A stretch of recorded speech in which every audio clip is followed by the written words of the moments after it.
In a day where there are thousands of new games available with the push of a button thanks to Xbox Live Arcade, PlayStation Network, Steam, and even the Nintendo eShop, it really can be hard to figure out what exactly you want to play. When I find myself in those situations, I pretty much just stick to my good old retro games.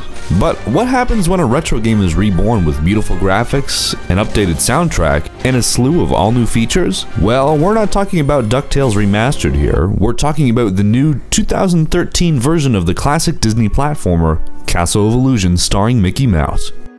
Originally released on a bunch of consoles including the Mega Drive, the Genesis, the Game Gear, and the Master System, Castle of Illusion starring Mickey Mouse is one of the most staple platformers during Sega's prominent days as a video game company. With a fairly simple plot to follow, Mickey sets out on his quest to rescue Minnie from the evil Mizrabel in her Castle of Illusion. What makes this game new and refreshing is the cool hub world set in the Castle of Illusion. It kind of reminded me of the castle from Super Mario 64. You know, how you could jump into paintings and go into levels? Well, I just got that kind of vibe here, and it's a bit nostalgic for me, so I definitely liked that. The levels in this game are fairly imaginative and creative as well, having followed the original game's design and totally reimagining it in a way that they couldn't have even dreamed of doing 20 years ago. Each level has its own unique flavor and design, which doesn't get repetitive or boring. Not to mention the catchy soundtrack that was composed by Grant Kirkhope, who is the musical genius behind games such as GoldenEye 007, Banjo-Kazooie, Donkey Kong 64, just to name a few. Mickey has two attacks, a simple bounce attack that you can do by pressing the jump button when on top of an enemy, or a throw.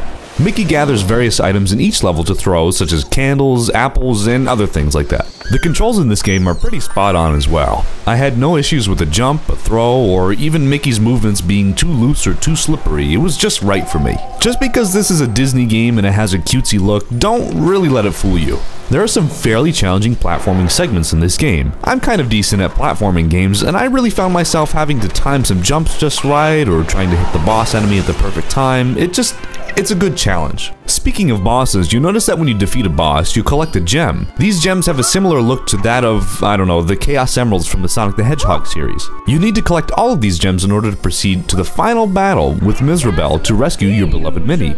Another cool feature about this game is that there are different items you can collect to unlock different costumes that Mickey can wear. For example, if you collect all the chili peppers, you can dress in a safari outfit. And if you collect all the cards, you can dress up in a suit.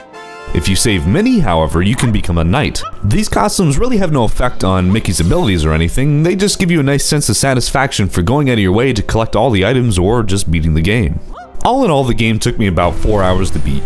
Castle of Illusion starring Mickey Mouse had no shortage of fun and really provided me with a great challenging game that I can see myself playing again and again.